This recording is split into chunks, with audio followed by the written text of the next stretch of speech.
नमस्कार दोस्तों, स्वागत है आपका मेरे चैनल कॉमिक्स लाइफ में।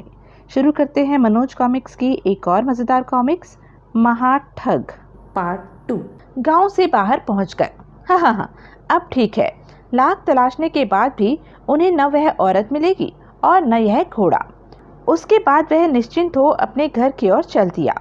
उधर संयोग से बूढ़े की आंख काफ़ी देर बाद खुली। आए, रात हो गई और उस औरत ने मुझे जगाया तक नहीं। कहाँ गई वह? ही, शायद नहा धो रही होगी। बड़ी भक्तनी लगती है। चलो, अच्छा ही है। दूसरे कमरे में पहुंचकर, अरे भगवान, कहाँ हो तुम? जरा जल्दी से आकर अपना सलोना मुखड़ा तो दिखाओ। तुम्हें देखे बिना हमसे रहा नहीं जा रहा। अरे, कहीं से कोई आवाज नहीं। कहाँ जा सकती है वह? तभी, अरे, वह औरतों के कपड़े कैसे पड़े हैं? अरे, यह तो उसी औरत के कपड़े हैं, लेकिन वह कपड़े उतार कर, हे भगवान, कहीं वह स्त्री के वेश में कोई पुरुष तो नहीं था? और एक भयानक विचार दिमाग में आते ही बूढ़ा पागलों की तरह अपनी छुपाई सारी धन संपत्ति का निरीक्षण करने लगा। यहाँ तो सब ठीक है, हीरे भी सही सलामत हैं, लेकिन अंत में जब वह उस स्थान पर पहुंचा जहाँ उसने सोने के सिक्कों से भरा मटका दबा रखा था, हाय, मैं लुट गया, बर्बाद हो गया। वह जरूर कोई ठग रहा होगा जो स्त्री के वेश में मुझे मूर्ख बना गया। हाय, मुझ जैसे तजुर्बेकार ठग को भी वह चूना लगा गया।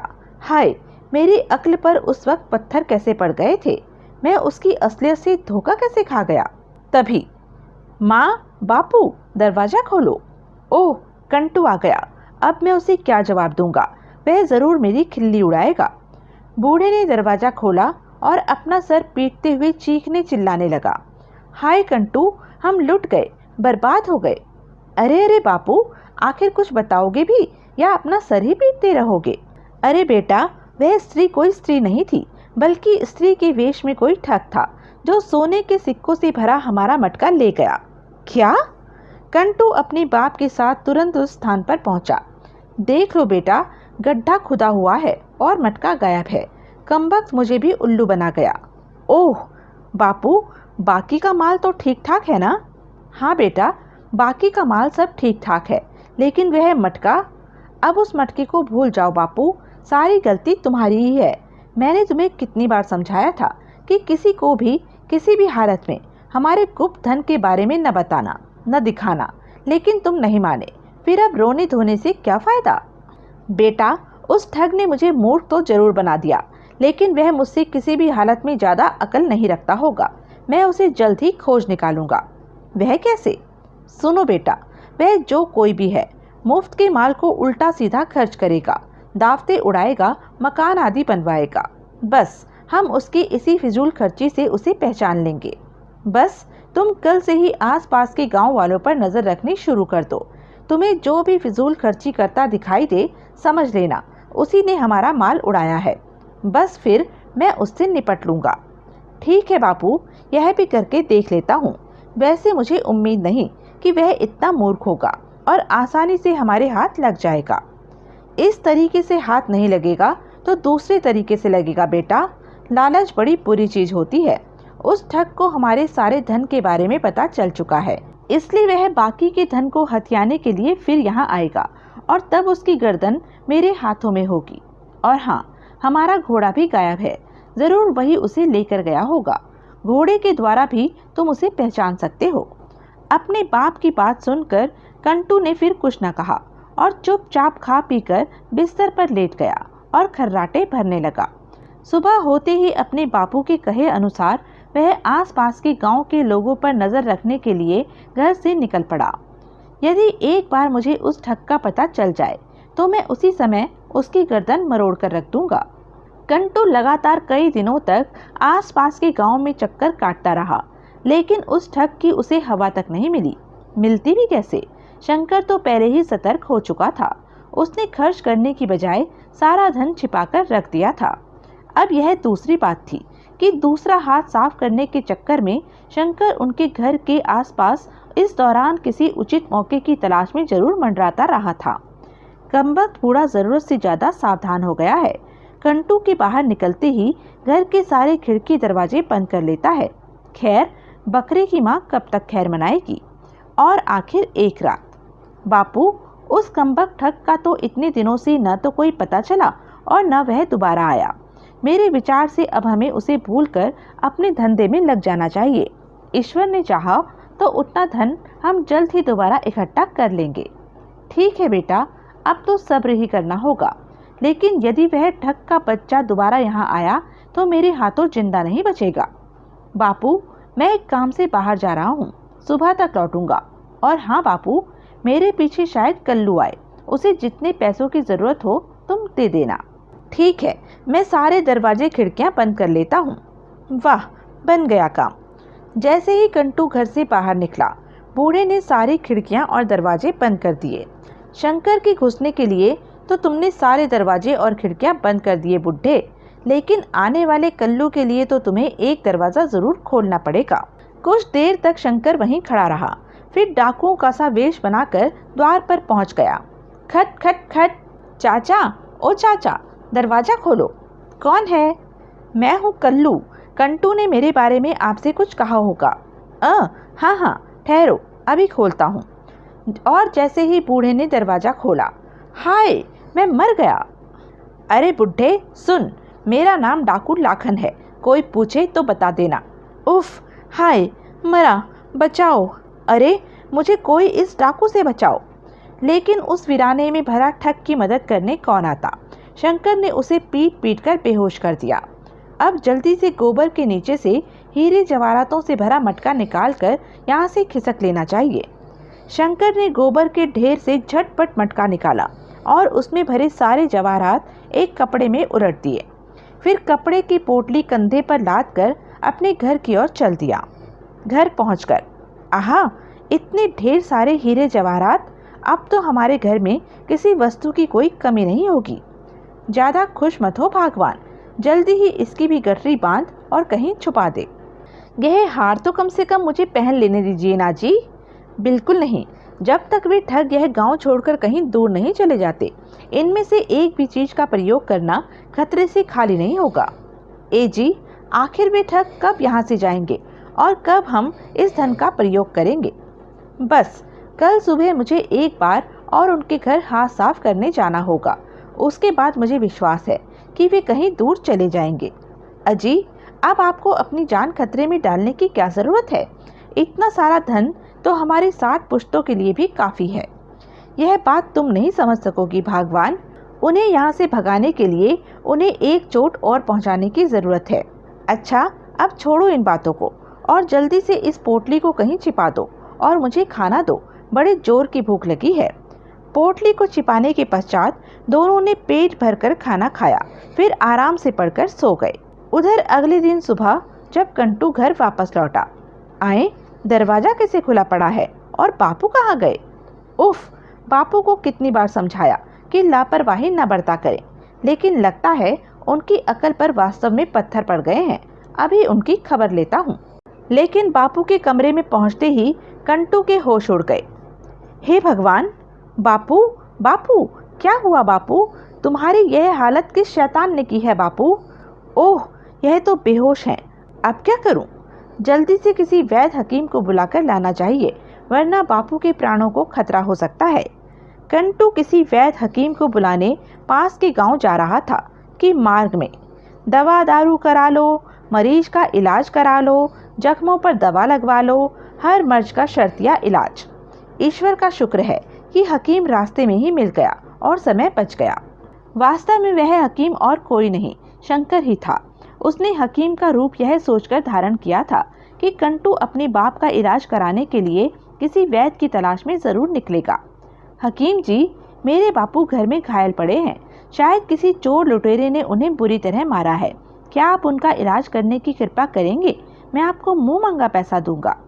तब तो हम ज़रूर तुम्हारे बापू का इलाज करेंगे बच्चा, और शर्तिया इलाज करेंगे। चलो जल्दी से मुझे अपने घर ले चलो। घर पहुंचने पर, यह देखिए हकीम जी, डाकू लुटेरे मेरे बापू का क्या हाल करके छोड़ गए हैं। वह तो देख ही रहा हूँ बच्चा, तुम जल्दी से गर्म पानी ले आओ, तब तक मैं इन्हें बिस्तर पर लेटाता हूँ। ठीक है, अभी लाया। शीघ्र ही कंटू एक भिगोने में पानी गर्म करके ले आया और बड़ी बेरहमी से मारा है कमबख्तों ने। खैर बच जाएंगे, लेकिन बच्चा अब तुम इनकी चिंता छोड़ो और अपने घर की सुध लो। देखो डाकुओं ने तुम्हारे घर में क्या लूटपाट की है और क्या क्या सामान ले गए हैं। आप ठीक कहते हैं हकीम जी, मैं अभी जांच कराता हूँ। कंटू ने जब सारे गुप्त धन की जांच की तो हीरे जवाहरातों से भरा मटका गोबर के ढेर के नीचे से नदारद पाया। उफ, यह भी उसी ठग का काम मालूम पड़ता है जिसने कुछ दिन पहले सोने के सिक्कों से भरा मटका उड़ाया था, वरना और किसी को भला क्या मालूम कि लाखों का माल इस गोबर के नीचे छिपा है।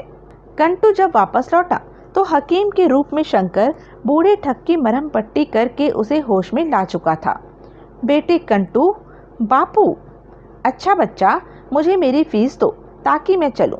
हाँ, रात को आकर एक बार मैं इन्हें फिर देख जाऊंगा। ठीक है हकीम जी, आपकी बड़ी मेहरबानी। हकीम यानी शंकर को मुंह मांगी फीस देकर विदा करने के बाद, तुम्हारी ये हालत किसने की बापू? मेरे जाने के बाद कौन आया था यहाँ? तेरे दोस्त कल्लू के रूप में कोई डाकू आया था। फिर बूढ़े ने सारी बात अपने बेटे को बता दी। बापू, अब मुझे पूरा विश्वास हो गया कि डाकू लाखन और कोई नहीं बल्कि वही ठग है जिसने कुछ दिन पहले औरत के रूप में तुम्हें मूर्ख बनाया था। ओह, इस बार वह क्या ले गया? हीरे जवाहरातों से भरा मटका। हाय, बूढ़ा पुनः बेहोश हो गया। बापू, बापू, होश में आओ बापू। कंटू ने अपने बाप को होश में लाने की बहुत कोशिश की लेकिन सफल नहीं हो सका। अब यदि गांव से किसी वैद्य या हकीम को बुलाने जाता हूँ तो वापस लौटते लौटते रात हो जाएगी। अच्छा यही होगा कि उसी हकीम के आने का इंतजार करूं। वह रात को आने के लिए कह ही गया था। तभी कंटू को कुछ ध्यान आया। रात को तो मुझे योगी के साथ मिलकर एक मोटी आसामी को लूटना है। मैंने उसे समय भी दे दिया है। फिर बापू के पास कौन ठहरेगा? उफ, अब या तो बापू को अकेले छोड़ना होगा या फिर किसी तरह हकीम को ही इनके पास ठहरने के लिए राजी करना पड़ेगा। यही करूँगा, वरना मोटा धन हाथ से निकल जाएगा। रात होते ही हकीम के वेश में शंकर फिर वहां पहुंच गया। आप बहुत अच्छे मौके पर आए हैं हकीम जी। आपके जाते ही बापू फिर बेहोश हो गए थे और अब तक होश में नहीं आए। कोई बात नहीं बच्चा, हम अभी उन्हें होश में लाए देते हैं। और वास्तव में शंकर अपने उपचार से बूढ़े को शीघ्र ही होश में ले आया। आह, मैं कहाँ हूँ? लो बच्चा, मरीज होश में आ गया। अब मेरे लिए और क्या सेवा है? मैं आपका एहसान जिंदगी भर नहीं भूलूंगा हकीम जी। बस एक उपकार मुझ पर और कर दीजिए। हाँ हाँ ज़रूर, बोलो बच्चा। मुझे किसी बहुत ही ज़रूरी काम से बाहर जाना है। यदि आप रात भर मेरे बापू के पास बैठ जाएं और उनकी देखभाल करें तो मैं आपको मुंह मांगी रकम दूंगा। यदि ऐसी बात है तो तुम निश्चिंत होकर अपने काम पर जाओ बच्चा, हम तुम्हारे बापू को संभाल लेंगे। आपका बहुत बहुत धन्यवाद हकीम जी। अच्छा, तो मैं चलता हूँ। बेटा, जरा जल्दी वापस आना, न जाने मुझे क्यों डर सा लग रहा है। अच्छा बापू। कंटू के घर से जाने के कुछ देर बाद ही, हा, बुढ़े, मैं कोई हकीम नहीं हूँ, वही औरत और डाकू लाखन सिंह हूँ जिसने तुझे 2 बार लूटा। ओह नहीं। फिर शंकर ने बूढ़े की अच्छी खासी पिटाई करनी शुरू कर दी। उफ, मुझे मत मारो। पिटाई करने के बाद शंकर ने उसे पलंग से बांध दिया। सुन बुढ़े, इस बार मैं तेरे हीरो की पोटली ले जा रहा हूँ। अगली बार आऊँगा तो तेरा बाकी का धन भी ले जाऊँगा। तू ठग है तो मैं महाठग हूँ। उसके बाद शंकर ने उस कमरे में जाकर हीरो की पोटली समेटी जहाँ बूढ़े ने उसे दिखाई व छिपाई थी। फिर एक बार और बूढ़े को घुड़की देने के बाद वह अपने घर की ओर चल दिया। अगले दिन जब कंटू वापस लौटा, अरे बापू, तुम्हारी यह हालत किसने कर दी और वह हकीम कहाँ गया? मेरी यह हालत उसी हकीम ने की है बेटा। वास्तव में वह कोई हकीम वकीम नहीं था, बल्कि वही ठग था जो 2 बार हमें लूट चुका है। इस बार वह हीरो की पोटली ले गया है और धमकी देकर गया है कि अगली बार वह बाकी का सारा धन भी लूट कर ले जाएगा। ओह बेटा, मुझे तो वह कोई साधारण या छोटा मोटा ठग नहीं लगता। जरूर वह कोई महाठग है जो हमारे पीछे हाथ धोकर पड़ गया है। यदि हम यहाँ से तुरंत ही न भागे तो हो सकता है कि वह एक दिन हमें रास्ते का भिखारी बना दे। इसलिए अच्छा यही होगा कि हम आज ही अपना बचा कुचा धन समेटकर यहाँ से कहीं दूर निकल चलें, जहाँ उसका साया भी हम तक न पहुँच सके। तुम ठीक कहते हो बापू, उस महाठग से पार पाना आसान काम नहीं। मैं माल समेटता हूँ, तुम सफर की तैयारी करो। ठीक है। और ठग बाप बेटे ने उसी रात अपनी भेड़ बकरियों को साथ ले वह घर छोड़ दिया, चले गए। अब चलकर यह खुशखबरी संतों को सुनाऊं। कल सुबह भोर की किरणें दुनिया की तमाम खुशियां अपने आगोश में समेटकर हमारे घर छोड़ जाएंगी। हा हा हा। और फिर घर पहुंचकर शंकर ने जब अपनी पत्नी को सारी बात बताई तो वह खुशी से उछल पड़ी। आहा, इसका मतलब यह हुआ कि उनके जाने के साथ ही हमारे जीवन पर छाया अंधकार दूर हो गया और अब हमारा घर उजालों और खुशियों से भर जाएगा। हाँ भगवान, अब अपने दिल की सारी मुरादें पूरी कर लेना। और फिर शंकर ने अपनी झोपड़ी व खेतों के स्थान पर एक शानदार हवेली बनवाई और आनंद पूर्वक अपना जीवन व्यतीत करने लगा। तो यह थी मनोज कॉमिक्स की एक मज़ेदार कॉमिक्स। ऐसी ही मज़ेदार कॉमिक्स के लिए बने रहें मेरे साथ। और हाँ, मेरे चैनल को लाइक, शेयर और सब्सक्राइब करना ना भूलें। और कमेंट करके ज़रूर बताएं कि यह वीडियो आपको कैसा लगा। धन्यवाद।